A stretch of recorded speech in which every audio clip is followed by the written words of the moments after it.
So finally दोस्तों, अभी हमारे पास एक फ़ोन आया है ओप्पो का, और ये है ओप्पो का A5X मॉडल, जो कि MTK CPU के साथ आता है और इसके अंदर FRP लॉक लगा हुआ है। जैसा कि आप फ़ोन देख सकते हैं, ये फ़ोन है हमारा और इस पे मॉडल लिखा है CPH 2733, यानी कि ओप्पो का A5X मॉडल है ये, और इसके अंदर लगा है FRP लॉक। अभी मैं आपको FRP का भी सिंबल दिखा देता हूँ और इसको अनलॉक करेंगे हम F64 बॉक्स की मदद से। क्योंकि आपको पता है कि इस फ़ोन का अभी ना तो मतलब ऑनलाइन में भी अभी सर्वर इसका बंद है, ओप्पो का फ़ोन अनलॉक नहीं हो रहा है। ऊपर आप कोने पर लॉक का सिंबल आप देख सकते हैं, यहाँ पे आपको लॉक का सिंबल दिख रहा होगा। तो इसका जो है ये अभी बंद है, तो आप ना तो ऑनलाइन करा पाएंगे और हमारे किसी टूल में तो सपोर्ट है ही नहीं। तो अब इसका एक ही ऑप्शन बचता है F64 से करने का, और उसमें हम ISP के जरिए करेंगे। इसमें आपका UFS लगा होता है, तो UFS के लिए हम इसको क्या करेंगे, कनेक्ट करेंगे TXN, TXP, RXN, RXP और ग्राउंड, और यहाँ पे इसको अनलॉक करेंगे। इसका ISP कहाँ है वो भी सारा डिटेल में हम समझेंगे, तो वीडियो पूरा लास्ट तक देखिएगा। फोन को हमने पहले से खोल रखा है और FRP आप देख ही सकते हैं, इसमें FRP लॉक है। तो फटाफट से इसको कर लेते हैं। यहाँ पे देखिए स्किप नहीं हो रहा है, देखिए स्किप करने पे इस तरीके से आ रहा है, मतलब इसमें FRP लॉक है। तो चलिए इसको अनलॉक करने की कोशिश करते हैं और आपको बताते हैं अनलॉक कैसे होगा। यहाँ पे अगर कंप्यूटर स्क्रीन पे देखेंगे तो मैंने इसका पूरा डिटेल ले रखा है, आप देख सकते हैं CPH ओप्पो A5X 5G, और इसमें मीडियाटेक डायमेंसिटी 6300 यहाँ पे प्रोसेसर लगा हुआ है। तो इसको अनलॉक करेंगे और इसका ISP इसको खोलना पड़ेगा पीछे से, इसका ISP है। तो चलिए इसको अनलॉक करके देखते हैं। अब देख लेते हैं इसका ISP कैसे करना है। तो सबसे पहले हम क्या करेंगे, बोर्ड देख लीजिए आप, इसका बोर्ड कैसा दिख रहा है आपको, ब्लू कलर का है और मॉडल आपको मैंने पहले ही बता दिया। यहाँ पे आप कैमरे के जस्ट नीचे में आप देखेंगे तो थोड़ा सा आपको शील्ड कटिंग करना है। आप ध्यान से इस एरिया को देख लीजिए, बटन वाला जो पॉइंट रहता है उसके जस्ट पास में ही है। तो इस एरिया को आप देखिए, जहाँ से मैं कट कर रहा हूँ, चाहें तो कट कर सकते हैं। अगर आपको अनकंफर्टेबल है कट करने से, तब सीधा सीधा इसका पूरा शील्ड ही उखाड़ के भी यूज कर सकते हैं, कोई प्रॉब्लम नहीं है। तो मैं यहाँ पे थोड़ा सा कट करूँगा, पूरा शील्ड नहीं उखाड़ूंगा। यहाँ पे हल्का सा कट करेंगे तो हमारा काम हो जाएगा। तो इस एरिया में आपका वो चारों का चारों जो UFS का डाटा है, मतलब आपका जम्पर है, वो करना है आपको। इसका जम्पर बाहर दिया हुआ है तो काम आसान हो जाएगा, अगर अंदर CPU के अंदर भी दिया रहता तो भी हो जाता। एक चीज़ मैं आपको बता दूं कि जब भी आप लोग CPU का काम करते हैं, जैसे ISP वगैरह, तो सोचते हैं CPU वगैरह का ISP मिलता कहाँ से।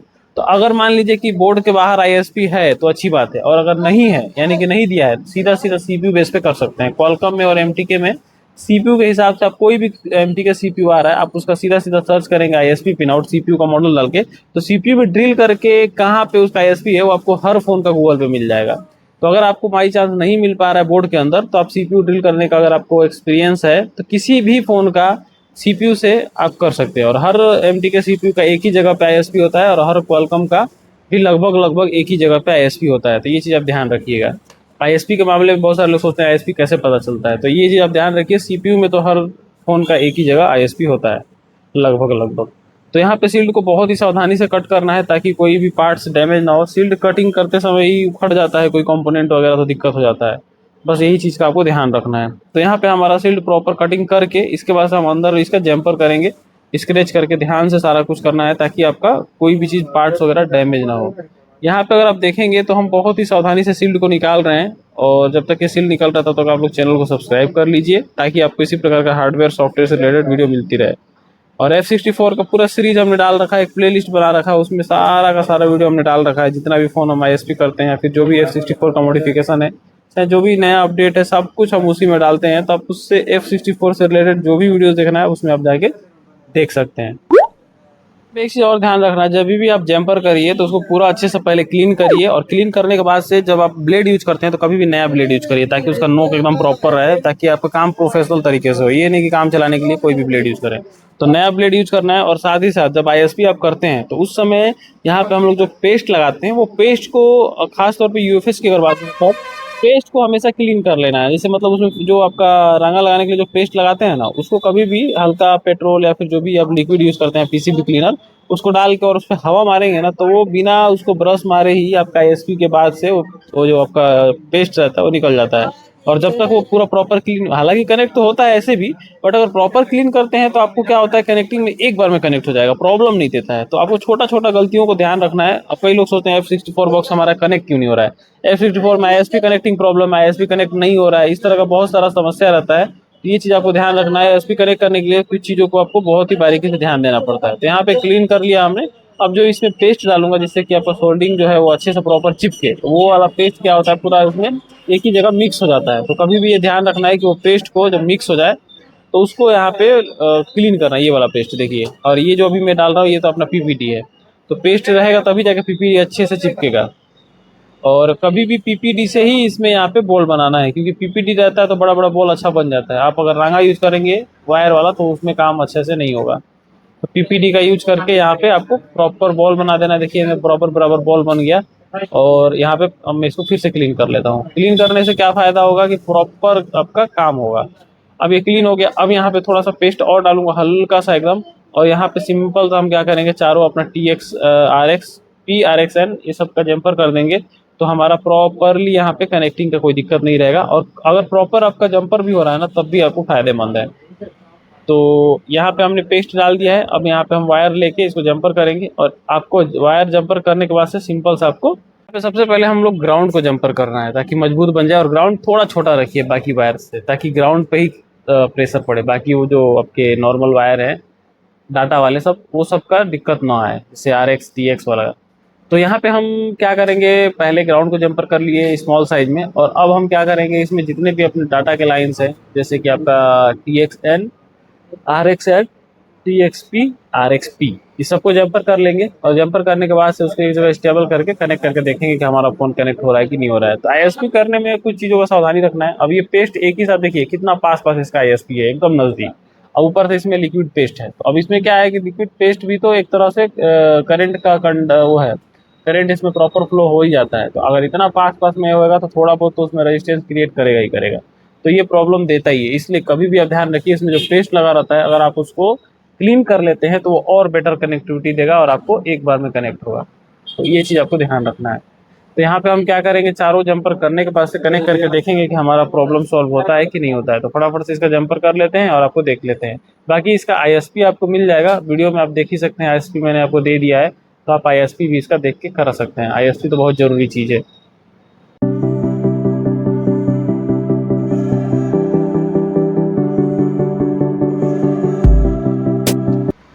तो अभी यहाँ पे हमने ISP कनेक्ट कर दिया, आप देख सकते हैं प्रॉपर।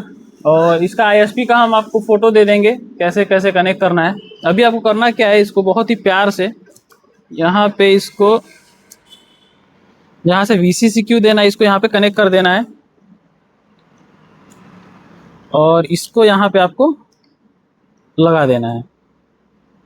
वायर का खास ध्यान रखें, वायर डैमेज ना हो।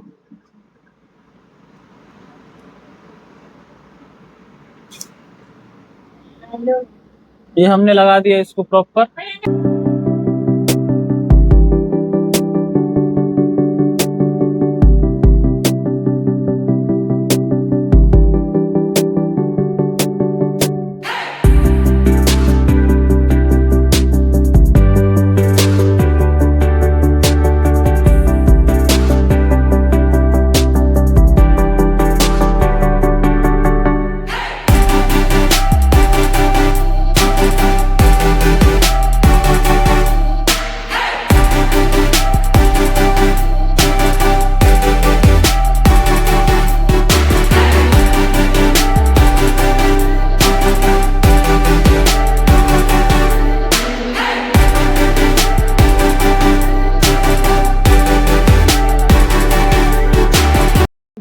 पार्टीशन FRP यस, थोड़ी सी प्रॉब्लम आती है जब भी हम कनेक्ट करते हैं, तो एक दो बार प्रॉब्लम देता ही है। अभी मैं ये वीडियो कम से कम समझ जाइए कि 5-6 वीडियो मैंने डिलीट कर दिया, क्योंकि मैं वीडियो बना रहा था उस समय कनेक्ट नहीं हो रहा था, कभी फेल्ड हो जा रहा था, कभी एरर आ रहा था। तो मतलब कहने का मतलब कुल मिला जुला करके ये है कि जब भी हम इसको कनेक्ट करते हैं तो क्या होता है, एक बार तो मेरा ये वायर टूट गया, जैसे कनेक्ट किया और उसके बाद से एक वायर छोड़ दिया था ड्राई सोल्ड हिल हिल के। तो मैं ध्यान नहीं दे, बार बार कनेक्ट कर रहा हूँ, नहीं हो रहा। फिर मैंने इसको निकाल के वापस से देखा, जब माइक्रोस्कोप में देख रहा हूँ एक वायर टूट गया है। और फिर बाद में देखा तो हमारा प्रॉब्लम मतलब वायर जोड़ा हमने तो फिर से प्रॉब्लम, देखिए नॉट एक्टिव FRP दिखा रहा है। FRP हमने हटा लिया है और मैं आपको बता रहा हूँ। देखिए नीचे आएंगे और तो यहाँ पे देखिए थोड़ा और नीचे, ये देखिए। अब यहाँ पे अगर आप गौर करेंगे तो यहाँ पे नहीं, और नीचे आने के लिए मैं आपको कुछ चीज़ दिखाता हूँ। सबसे शुरू में देखिए सबसे पहले हमने कनेक्ट किया, not connect not connect not connect आ रहा है। उसके बाद हमने जैसे जैसे इसको हम बढ़ाते गए, इसको धीरे धीरे वॉल्यूम को इसे ऊपर बढ़ाते गए, इंक्रीज करते गए, तो अचानक से ये कनेक्ट हुआ यहाँ पे। ये देखिए किसमें, हाई स्पीड HSG1 में कनेक्ट हुआ। जबकि हमारा ये जो है यहाँ से हमको बार बार चेंज करना पड़ता था, वो सब कुछ भी छेड़ने की जरूरत नहीं है। प्रॉपर आपका अगर ISP है तो ऑटोमेटिक हम बढ़ाते गए तो ये ऑटोमेटिक इसमें पकड़ लिया। अगर ये हमारे पास नहीं होता, ये वाला चीज़ हमारे पास नहीं होता, हम इसको नहीं बढ़ाते, तो बार बार हमको बहुत तामझाम करना पड़ता, बार बार कनेक्ट करो और बार बार उसको ट्राई करना पड़ता, ये सब चेंज करना पड़ता, गियर वगैरह बार बार ट्राई करके तब जाके हमारा मुश्किल से होता। बट वो बढ़ाने की वजह से क्या होता है कि ऑटोमेटिक ढूंढ ढांड के, मतलब एक तरह से कहा जाए तो उसको बढ़ा रहे हैं तो खुद ही खोज खाज के उसका जो भी है सब ला दे रहा है। तो ये कनेक्ट हुआ, थोड़ा सा कनेक्ट होने के बाद यहाँ पे देखिए एक UFS आइडेंटिफाई होकर एरर आ गया। लेकिन एक किस्मत अच्छा रहा कि यहाँ पे ये फिर से दोबारा चेक मार्क का ऑप्शन खुला रहा, तो इसलिए हमने इसको यहाँ पे बिल्कुल छेड़ा नहीं, डायरेक्टली हम यहाँ पे फिर से दोबारा क्लिक किए। तो दोबारा जब क्लिक किया तो ये क्या बोला हमको कि आप एक बार ट्राई करिए UFS गियर PWM G4 में। PWM G4 में बोला और ऑटोमेटिक यहाँ पे PWM G4M यहाँ पे ऑटोमेटिक सेलेक्ट भी हो गया। सेलेक्ट होने के बाद से हमने क्या किया, यहाँ पे फिर से दोबारा चेक मार्क फिर से क्लिक किया, तो हमारा ये फिर से यहाँ पे देखिए कनेक्ट हुआ, UFS कनेक्टेड सक्सेसफुली। और इस बार जब ये कनेक्ट हुआ तो यहाँ पे ये पूरा इसका डिटेल लिया और डिटेल लेने के बाद से यहाँ पे हमारा FRP एक्टिव दिखाया। फिर हमने इस पे FRP डन कर दिया, मतलब रीसेट कर दिया, और यहाँ पे देखिए फाइनली FRP अनएक्टिव दिखा रहा है। बट यहाँ पे एक चीज़ और आप ध्यान देंगे तो एक बार आपको ये चेक कर लेना है फिर से आइडेंटिफाई करके कि आपका FRP हटा है तो नॉट एक्टिव दिखाएगा, प्लस यहाँ पे कोई एरर वगैरह तो नहीं आया है। अगर एरर आ गया तो हो सकता है कई बार आपको फोन डेड वगैरह हो जाए, लोगो हैंग और लोगो या फिर रिस्टार्ट में आ जाए। तो इसलिए आपको प्रॉपर ध्यान दे देना है कि यहाँ पे सब कुछ ओके हुआ है कि नहीं हुआ है, सब कुछ सक्सेसफुली डन है, तब जाके आप इसका ISP वगैरह निकाल के इसको फोन को प्रॉपर चालू कर सकते हैं। और एक चीज़ कई लोग कंफ्यूजन रहता है, जब तक ये पूरा ISP निकालेंगे नहीं हो सकता फोन रिस्टार्ट होते रहेगा। तो ये पूरा जो ISP आपने किया है इसको पूरा प्रॉपर निकाल देना है, हटा देना है, उसके बाद ही फोन प्रॉपर पूरा चालू होता है। तो अगर आप इसको नहीं हटाएंगे और फोन चालू नहीं होता, परेशान हो गया, अरे ये क्या हो गया, हमारा फोन चालू क्यों नहीं हो रहा है। लास्ट में जब हमारा काम हो गया तो हम यहाँ से इसको पावर शट डाउन कर देंगे, यहाँ से काम हो गया हमारा, इसको कट करके निकाल देंगे। इसके बाद से हम यहाँ से चार्जर निकालेंगे फ़ोन का और धीरे से इसका ISP निकाल देंगे। अब यहाँ से हम इसका जम्पर हटा के इसको देखते हैं चालू होता है कि नहीं होता है हमारा फ़ोन।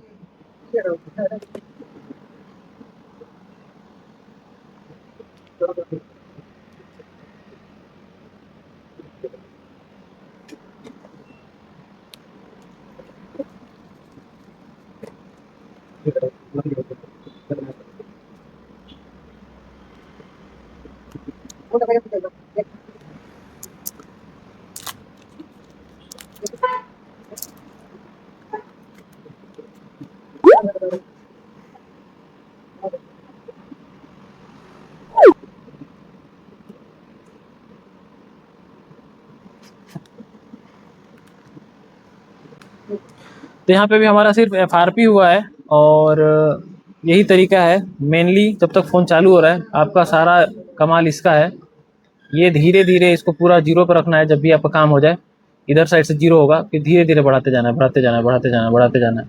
ऑटोमेटिक कनेक्ट होगा, कभी कभी पूरा नहीं कनेक्ट होता है। जैसे जहाँ पे कनेक्ट हुआ उस पोर्शन पे आपको वहीं पे छोड़ देना है। इसको छोड़ने के बाद से आपको कनेक्टिंग को 2 बार 3 बार ट्राई करना है, तो आपका प्रॉपर कनेक्ट ले लेता है। थोड़ा दिक्कत देता है, ऐसा नहीं है कि आपको मतलब कि दिक्कत नहीं देगा, दिक्कत तो थोड़ा देता ही है। बहुत जल्द हम आपको CPU ड्रिल का भी वीडियो लेके आएंगे, जिसमें आपको बताएंगे CPU ड्रिल करके कैसे आप FRP वगैरह कर सकते हैं। अभी तो इसका ऑनलाइन कोई सोल्यूशन था नहीं, तो हमने इस तरीके से किया। और CPU ड्रिल का भी बहुत जल्द वीडियो आपको देखने को मिलेगा, जिसमें आपको CPU ड्रिल करके भी हम आपको बताएंगे कैसे इसका FRP अनलॉक करते हैं। तो आप देख सकते हैं यहाँ पे